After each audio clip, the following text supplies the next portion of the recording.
மீனாட்சி சுந்தரம் புத்தம் புதிய நெடுந்தொடர் நமது கலைஞர் தொலைக்காட்சியில் காண தவறாதீர்கள். அப்போ என் வீட்டுக்குள்ள உங்க ஆளுங்க அராஜகமா நுழைஞ்சு என் வீட்டை விலை பேசுறது ரைட்டா? நீங்க குடியிருக்கிற வீட்டுல நான் உங்க வீட்டுக்குள்ள வந்து உங்க வீட்டை விலைக்கு கேட்டா உங்களுக்கு எவ்வளவு கோவம் வருது? வலிக்குது இல்ல? அது மாதிரி தாங்க எனக்கும். உங்களுக்கு எத்தனையோ வீடு இருக்கு, ஆனா எனக்கு இருக்கிறது அந்த ஒரு வீடு தான். அது வீடு மட்டும் இல்ல, கோயில். என் மனைவி வாழ்ந்த இடம், இப்பவும் வாழ்ந்துகிட்டு இருக்கிற இடம். அந்த கோயிலுக்குள்ள உங்க ஆட்கள் அராஜகமா நுழைஞ்சு விலை கேட்டா எனக்கு எப்படி இருக்கும்? அந்த இடத்த நான் தான் முதல்ல பார்த்தேன். நல்ல லொகேஷனா இருந்துச்சு. கமர்ஷியல் பில்டிங் கட்டலான்னு பிளான் இருந்தது. அதுக்காக தான் ஆட்கள் அமுச்சு வச்சேன். உங்க சன்ஸ் 2 பேருமே டீலிங் ஒத்துட்டாங்களே. அவங்க கையெழுத்து போட்ட செல்லாதே, ப்ராப்பர்ட்டி என் பேர்ல இருக்கு. அதெல்லாம் ஃபைனல் பண்ணிட்டாங்களே. அது எப்படி? எவ்வளவுக்கு ஃபைனல் பண்ணீங்க? 6 கோடி, அப்புறம் ஒரு 3 பெட்ரூம் ஃபிளாட். கேட்டீங்கல்ல, இது போதாதானா? இன்னும் 5 லட்சமோ 10 லட்சமோ சேர்த்து தரேன். அதே தான் நானும் உங்ககிட்ட சொல்றேன். உங்க வீட்டு விலைய சொல்லுங்க, அதுக்கு மேல 7 லட்சமோ 8 லட்சமோ போட்டு நான் உங்களுக்கு தரேன். வித்துறீங்களா? செக்கரா?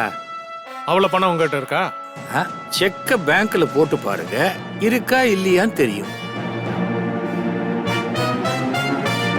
மிஸ்டர் ஜிகே, உங்க வீட்டுக்கு நான் வந்து உங்க வீட்டை விலை பேசுனது தப்புன்னா உங்க ஆட்கள் எங்க வீட்டுக்கு வந்ததும் மகா தப்பு.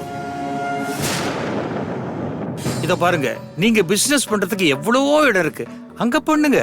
ஆனா அந்த பிசினஸ எங்க வீட்டுல வந்து பண்ணிடாதீங்க.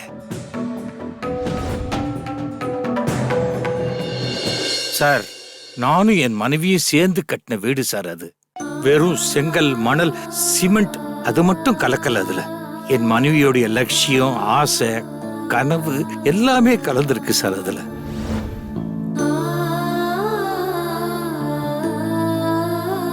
அந்த வீட்டை கட்டும்போது என் மனைவி கிட்ட கேட்டேன், எதுக்கு நமக்கு இவ்வளோ பெரிய வீடுன்னு. அதுக்கு அவங்க சொன்னாங்க, நாம 2 பேரு, நமக்கு 3 பசங்க, 5 பேருக்கு இது பெரிய வீடு தான். ஆனா நாளைக்கு பசங்க பெரியவங்களாகி அவங்களுக்கு கல்யாணமாகி பேரம்பேத்திங்க வருவாங்க, அதுக்கப்புறம் அவங்களுக்கும் வாரிசுங்க வருவாங்க. அப்போ அந்த வீட்டுல எல்லாரும் கூடும்போது வீடே பெரிய திருவிழா மாதிரி இருக்கும். அத பார்க்க நாம இருக்க மாட்டோம், ஆனா நம்ம ஞாபகமா இந்த வீடு இருக்கும் அப்படின்னு சொன்னாங்க.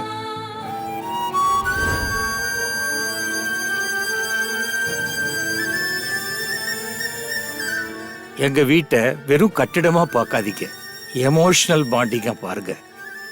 அப்பதான் என்னோட வலி உங்களுக்கு புரியும்.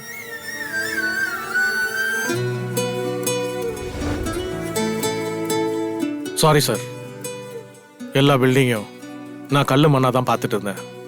இப்பதான் தெரியுது உங்க வீட்டில் இப்படி ஒரு எமோஷனல் பாண்டிங் இருக்குன்னு. Extremely sorry. பரவாயில்ல சார், ரொம்ப தேங்க்ஸ். இனிமே நான் எந்த ஒரு பில்டிங்கையும் கல்லு மண்ணா பார்க்க மாட்டேன். டேய், சார் கிட்ட சாரி கேளு. Sorry sir. பரவாயில்ல பரவாயில்ல, ரொம்ப தேங்க்ஸ். ஓகே சார், நான் வரேன்.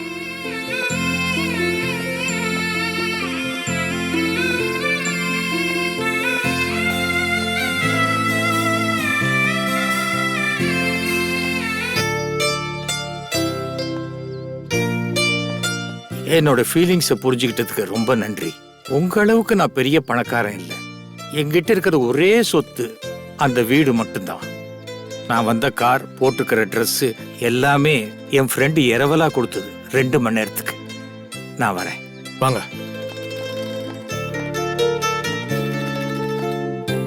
ஒரு நிமிஷம்.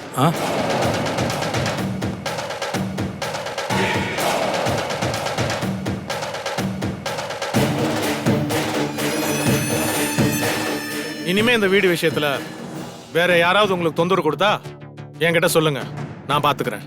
ரொம்ப நன்றி.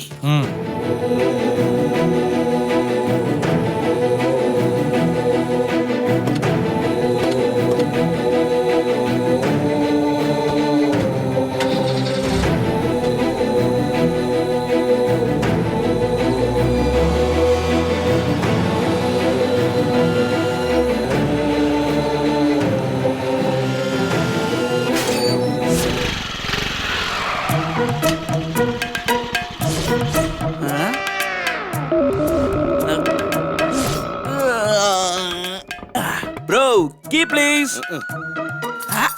கேட்ச். அப்புறம் குமாரே எவ்வளவு ஆச்சு? 150 ரூபாண்ணே. 150. இந்த 50 ரூபாய் அட்வான்ஸா வச்சுக்க, மீதி அடுத்த சவாரில பாப்போம். கடைஞ்செடுத்த கஞ்ச. ஜெய்யூ ஜெய்யூ பல்ய போ போ போ. டேய் டேய் டேய், திருட்டு பையன் மாவனே, கொஞ்சமாவது அறிவு இருக்காடா உனக்கு? வந்தது வராதுமா இப்படி பொத்துரு சோபால உட்கார்ற? ட்ரெஸ் கசக்கிறதா?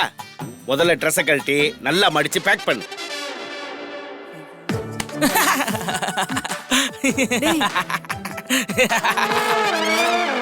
என்ன சிரிப்பு வேண்டி கிடக்கு? ஒண்ணும் இல்ல ப்ரோ, உங்களை நினைச்சேன் சிரிப்பு வந்துருச்சு. அது எப்படி ப்ரோ, உங்களை நீங்களே மட்டும் தட்டிக்கிறீங்க? டேய், அப்படி என்னடா அவரே மட்டம் தட்டிக்கிட்டாரு? போதும். அப்படி என்னடா நான் சொல்லிட்டேன்? ஏங்க, அதத்தானே நானும் கேட்டுக்கிட்டு இருக்கேன்.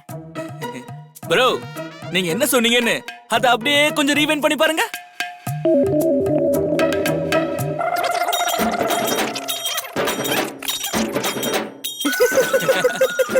Mummy, you got it? யா. என்ன பாக்குறீங்க? நீங்க என்ன கேட்ச் பண்ணவே இல்லையா?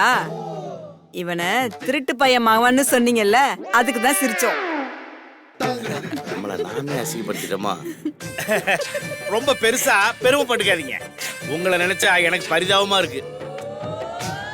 திருட்டுங்கிறது சாதாரண விஷயம் இல்ல, அதி புத்திசாலித்தனத்தோட இன்னொரு பரிணாமம். திருட்டுத்தனம் பண்ணும்போது அதை நம்ம நிழல் கூட கண்டுபிடிக்க முடியாத அளவுக்கு பண்ணணும். இதுதான் திருட்டோட சைக்காலஜி. முதல்ல ட்ரெஸ்ஸை கழட்டி அதை கசங்காம நல்லா மடிச்சு பேக் பண்ணுங்க.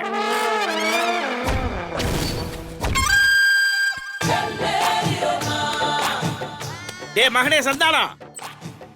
What bro? ஐயோ ப்ரோ, உங்ககிட்ட எத்தனை தடவை சொல்லியிருக்கேன் சந்தானன் கூப்பிடாதீங்கன்னு. I am Sandy, call me Sandy. பெத்த அப்பனையே ப்ரோன்னு கூப்பிடுறான். என்ன கல்ச்சர்ரா இதெல்லாம்? சரி சரி, சொல்லி துளையறேன். கொண்டா. கரெக்டா பேக் பண்ணிருக்கான். சரி, இது மூணையும் ரிட்டர்ன் போட்டு விடு.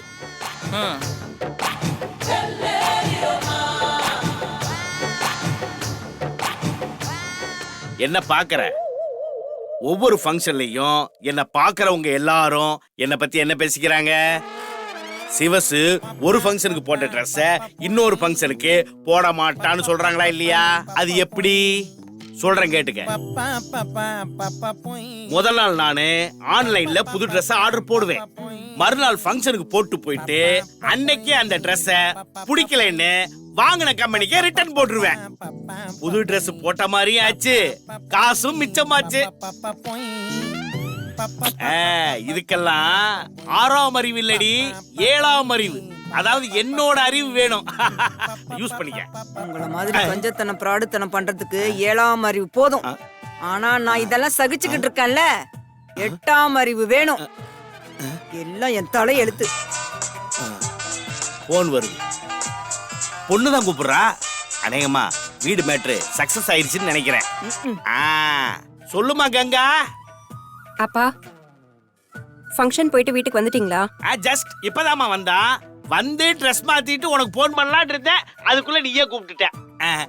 என்னமாச்சு? பில்டர்ஸ்லாம் வந்தாங்களா? எல்லாம் ஓகே தானே? என் மாமனாரு அவ்வளோ சீக்கிரம் ஓகே பண்ண விட்டுருவாரா என்ன? என்னம்மா சொல்ற? ஏமா, நான் தான் மாமனார் வீட்டுல இல்லாத நேரம் பார்த்தானே பில்டர்ஸே வர வச்சேன். அப்படிதான்ப்பா எல்லாம் நடந்துச்சு. ஆனா வாசல்ல நந்தி மாதிரி லாண்ட்ரி கடைக்காரன் இருக்கான்ல, அவன் மாமனார் கிட்ட போட்டு கொடுத்துருக்கான். சுச்சோ, அப்புறம் என்னாச்சு? மாமனாரு நேரா பில்டர் ஓனர் வீட்டுக்கு போய் ஏதேதோ பேசி அவர் மனசை மாத்திட்டு வந்துட்டாருப்பா. 3 பெட்ரூம் வில்லா, 2 கோடி ரூபாய், எல்லாமே போச்சு. ச்சே, என் டேலண்ட் ஒர்க் அவுட் ஆகாம போறது உன் மாமனாட்ட மட்டும்தாம்மா. இருக்கட்டும் இருக்கட்டும், ஒரு நாள் அதை நான் அடிச்சு காட்டுறேன். நீ ஒண்ணும் மனசை தளர விடாதம்மா. அப்பா நான் இருக்கேம்மா. அந்த சுந்தரமா இல்ல இந்த சிவசுவாங்கிறத காட்டுறேன். சரிப்பா, இந்த விஷயத்த சொல்லதான் ஃபோன் பண்ணேன். நான் வைக்கிறேன்.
ஏன்பா என்னமோ அந்த பில்டர்ஸ் எதிர்த்து எதுவுமே செய்ய முடியாதுன்னு பயங்காட்டினீங்க. ஒரு விஷயத்த நல்லா ஞாபகம் வச்சுக்கோங்க, முடியும் முடியாது ரெண்டே விஷயம்தான். முடியும்னு மனசுல உறுதி எடுத்துக்கிட்டீங்கன்னா அங்க பயமே இருக்காது. முடியாதுன்னு முடிவு எடுத்துட்டீங்கன்னா அங்க பயம் மட்டும்தான் இருக்கும். பிரச்சனை என்னன்னா, இந்த வீடு வேணுங்கிறத அந்த பில்டர் முடிவெடுத்ததை விட இந்த வீடு உங்களுக்கு வேணான்னு நீங்க முடிவெடுத்துட்டீங்க. இதான் பிரச்சனை. கிளாஸ் எடுக்க ஆரம்பிச்சிட்டாரு. இவருக்கு இதே வேலையா போச்சு. புரியுதுமா, உங்களை மாதிரி யூத்துக்கெல்லாம் அட்வைஸ் பண்ணா பிடிக்காது. ஆனா எனக்கு பிடிக்காத ஒண்ணு நீங்க திரும்ப திரும்ப பண்ணிக்கிட்டே இருந்தா நான் அமைதியா இருக்க முடியாது. நானும் ரியாக்ட் பண்ணி தான் ஆகணும்.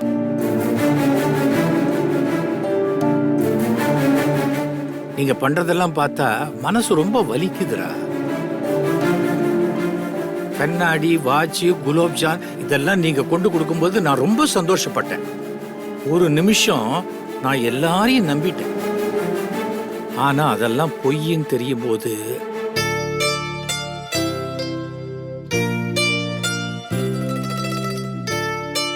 உலகத்திலேயே ரொம்ப கொடுமையான விஷயம் எது தெரியுமாமா? பாசத்தை காட்டி போலியா நடிக்கிறது, அதுவும் பெத்தவங்க கிட்டயே நடிக்கிறது.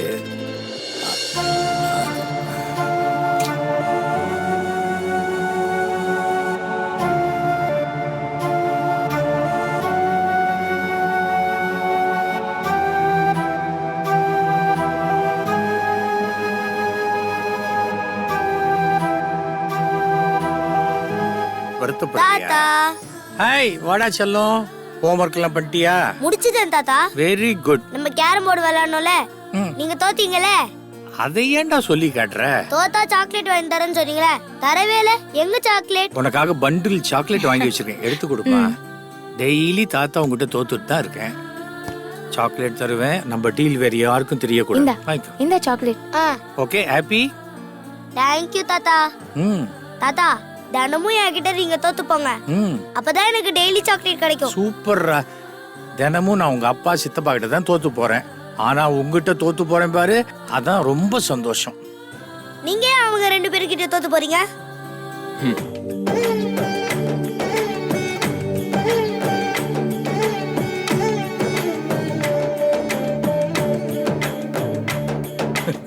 அது அவங்க கிட்ட தான்டா கேட்கணும். தாத்தா, நீங்க பாவம் தாத்தா. ஏன்டா? நீங்க யார்கிட்டயும் தோத்து போக கூடாது. நீங்க ஏன் தாத்தா? நான் தோக்கவே மாட்டேன்டா, இனிமே நாம தான் ஜெயிக்கிறோம். டேய் வாடா இங்க. அதிக பிரசங்கித்தனமா பேசிட்டு ஏன் இப்படி ஹாஷா பிஹேவ் பண்றீங்க? சின்ன பையன் கிட்ட என்ன பேசணும்னு தெரிய வேணாம்? இப்படி அவங்க அப்பா சித்தப்பா மேல வெறுப்பு வர மாதிரியா பேசுறது? அண்ணி, அவரோட பசங்களை பத்தி அவரோட பேரங்கிட்ட பேசுறாரு, அதனால உங்களுக்கு என்ன? அவர் ஏன் புருஷனை பத்தி ஏன் பையன் கிட்ட தப்பா சொல்றாரு, அது எப்படி நான் பேசாம இருக்க முடியும்? அண்ணி, அப்படி என்ன தப்பா பேசிட்டாரு? அண்ணங்க பேசுனதெல்லாம் ரொம்ப சரியா? உங்களுக்கு தெரியாதா? அதுக்காக இந்த குழந்தைகிட்ட அப்படிதான் பேசணுமா? இவர் சொல்றது இந்த பையனுக்கு இந்த வயசுல என்ன புரியும்?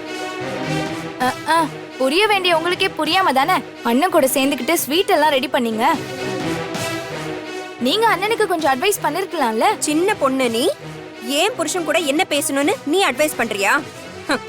இந்த வீட்லதான் சின்னவங்க பெரிய மனுஷன் மாதிரியும் பெரியவங்க சின்ன பசங்க மாதிரியும் நடந்துக்கிறாங்க. அண்ணி, இது ரொம்ப டூ மச். டூ மச்சா பேசுறது நான் இல்ல, நீதான். எல்லாம் உங்க அப்பா கொடுக்கற இடம். உங்க அப்பாக்கு நீ லிட்டில் பிரின்சஸாவே இருந்துட்டு போ. எனக்கு அட்வைஸ் பண்ற வேலையெல்லாம் வச்சுக்காத. ஆமா, நீங்க சொன்னாலும் சொல்லலனாலும் எங்க அப்பாக்கு நான் லிட்டில் பிரின்சஸ் தான். இருந்துட்டு போ. டேய் வாடா.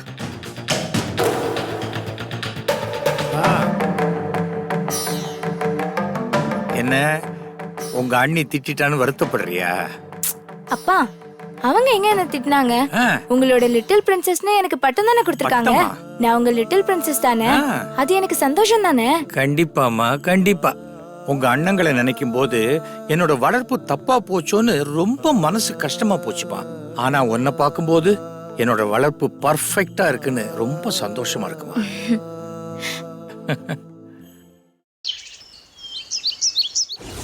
எம்மாடி நெய் தோசைக்காய் வெயிட்டிங், சீக்கிரம் வா. வரேன்பா. அப்பா நெய் தோசை. வை வை வை.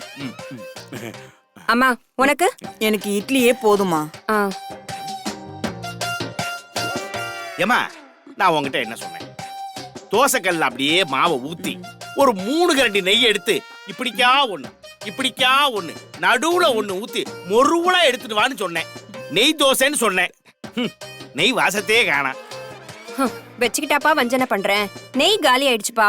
நீங்க தோசை கேட்டீங்களேன்னு இருக்கிறத வச்சு அட்ஜஸ்ட் பண்ணி கொண்டு வந்தேன். சாப்பிடுங்க. என் பொண்ணு வீட்டுக்கு வந்து பொண்ணு கையால ஒரு நெய் தோசை கூட சாப்பிட முடியாத சூழ்நிலை. உன் மாமனார் தெரிஞ்சவே மாட்டாரா? வேண்டி இந்த இட்லி அவிச்சது யாருடி? மாமனாரா? அவர்தாம்மா. நான் சமையல் பண்றேன்னு சொன்னாலும் அவர் கேட்க மாட்டேங்கிறாரு. தினம் காலையில எந்திரிச்சு ஏதாவது பண்ணி வச்சுட்டு போயிடுறாரு. அததான் சாப்பிட்டு தொலைக்க வேண்டியதா இருக்கு. அந்த மனுஷன் என்னதான் நினைச்சிட்டு இருக்கிறான்? நீ ஆசைப்பட்ட மாதிரி வாழத்தான் முடியல, முட்டுக்கட்டையா போட்டுக்கிட்டு இருக்கிறான். இஷ்டப்பட்டது கூட சாப்பிட விட மாட்டேங்கிறானே. அவனை கேட்கறதுக்கு ஆள் இல்லைன்னு நினைச்சிட்டு இருக்கானா? வரட்டு, நான் கேட்கிறேன் பாரு. வாங்க வாங்க வாங்க சபதி வாங்க. உட்காருங்க உட்காருங்க. நீங்க தான் என் வீட்டுக்கு வந்திருக்கீங்க, நான் தான் உங்களை வான்னு சொல்றேன். உங்க வீடு என் வீடு என்னைக்குமே நான் பிரிச்சு பாக்குறதே இல்ல. அப்ப இந்த மாசம் எலக்ட்ரிசிட்டி பில் கட்டிடுறீங்களா? அத விடுங்க சபதி, சம்மதிக்கு அப்ப தவாஸ்தா. மொத்தமா நம்ம வீடுன்னு நினைச்சுக்குவேன். That is my policy. ரொம்ப நல்ல பாலிசி. சம்பந்தி 4 வீடு தான் தள்ளி இருக்கீங்க. டெய்லி 3 வேளை இங்கதான் டிஃபன் காஃபி சாப்பாடு. பார்த்து பார்த்து குறையற போகுது. பொறுமையா சாப்பிடுங்க. 6வது தோசை தானே? 4வது தோசை தான் சம்பந்தி. அவ்வளவுதானா? சந்திரமுகி, இது கங்கா, அப்பா கவுனிம்மா, பொறுமையா சாப்பிடுங்க. நான் ஹோட்டல்லே சாப்பிட்டுக்கிறேன்.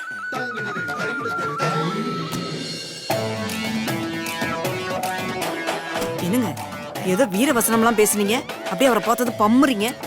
எல்லாம் காரணமா தாண்டி, வீடு அவர் பேர்ல இருக்குல்ல, அதனால எல்லாம் பொறுத்துதான் போகணும்.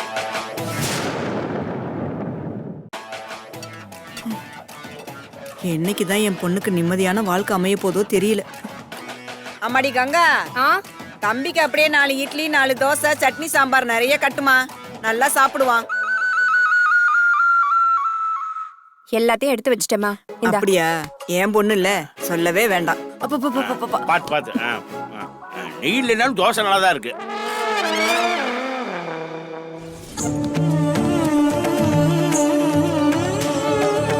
கங்கா, நான் கிளம்புறேன்.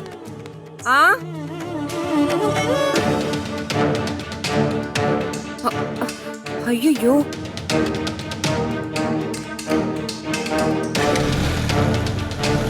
ஒரு நிமிஷம் இருங்க. என்ன? வர வெள்ளிக்கிழமை எங்க பெரியம்மா பொண்ணுக்கு கல்யாணம். சரி போலாம். போலான்னா வெறும் கை வீசிட்டு போக முடியாது. உன்னை யாரு வெறுங்கையை வீசிட்டு போக சொன்னது? கிஃப்ட் வாங்கிட்டு போலாம், ரெடி பண்றேன். அவங்க நம்ம வீட்டு விசேஷத்துக்கு 10,000 ரூபாய் மொய் செஞ்சிருக்காங்க. அத ஞாபகத்துல வச்சுக்கோங்க. ஏய், அவங்கள யாரு 10,000 மொய் செய்ய சொன்னது? மொய் செய்யறப்போ சந்தோஷமா வாங்கிக்கிட்டீங்கல்ல, இப்ப திருப்பி செய்யறப்போ கடுப்பா இருக்கா?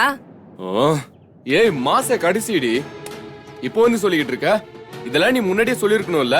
ஏற்கனவே பையன் ஸ்கூல் ஃபீஸ், வேன் ஃபீஸ், உனக்கு பார்லர் ஃபீஸ், பெட்ரோல், பீச், சினிமான்னு போன், ஃபேமிலி இஎம்ஐன்னு ஏகப்பட்ட பிரச்சனையில மாட்டி திணறிட்டு இருக்கேன். நானே செலவை எப்படி கண்ட்ரோல் பண்றதுன்னு தெரியாம திணறிட்டு இருக்கேன்டி. வாங்குற 25,000 ரூபாய் சம்பளத்துல நான் என்ன தாண்டி பண்றது? சும்மா செலவு செலவுன்னு புலம்பாதீங்க. 4 பேருக்கு நடுவுல கௌரவமா வாழணும்னா செலவு பண்ணி தான் ஆகணும். செலவுக்கு ஏத்த மாதிரி சம்பாதிக்கணும். அதை விட்டுட்டு இப்படி புலம்ப கூடாது. சர்வீஸ் சென்டர்ல மாச சம்பளத்துக்கு வேலை பாக்குறேன்னா இன்னும் எப்படி சம்பாதிக்கிறது? கல்யாணம் பண்ணும்போது என்கிட்ட என்ன சொல்லி கன்வின்ஸ் பண்ண? பிஏ அரியர்ஸ் எல்லாம் முடிச்சிடுவேன், நல்ல பொசிஷனுக்கு போவேன், சொந்தமா சர்வீஸ் சென்டர் ஆரம்பிப்பேன்னு சொன்னில்ல. இது வரைக்கும் சொன்னதை செஞ்சியா? சர்வீஸ் சென்டருக்கு ஓனரா இருக்க வேண்டிய நீ மேனேஜர் கூட ஆக முடியாம மெக்கானிக்கா இருக்கிறது உன் தப்பா இல்ல என்னோட தப்பா? பேச்ச மாத்தாதடி. போன வாரம் கூட நீ சும்மா இல்லாம என்னைக்கோ ஒரு நாள் கட்ட போற பட்டு புடவைக்காக ஆரி பிளவுஸுக்கு 8,000 ரூபாய் செலவு பண்ணிருக்க. அந்த செலவு பண்ணாம இருந்தா கூட அந்த பணத்தை வச்சு ஏதாவது பண்ணிருப்பேன். பேசிக்கிட்டே இருந்தா இந்த மாதிரி பேச்சு வளர்ந்துகிட்டே தான் போகும். இப்ப 10,000 ரூபாய் ஏற்பாடு பண்ண முடியுமா முடியாதா சொல்லுங்க? ரெடி பண்ணி தானே ஆகணும், வேற என்னத்த பண்றது? ரெடி பண்றேன்.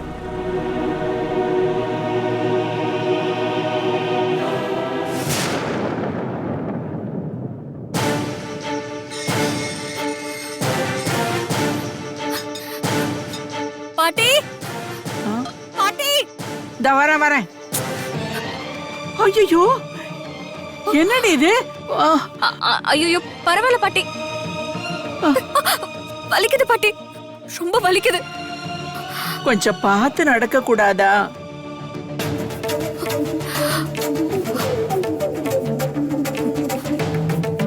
பார்த்ததாலதான் பாட்டி இப்படி காயமாச்சு. என்னடி சொல்ற? யார பார்த்த?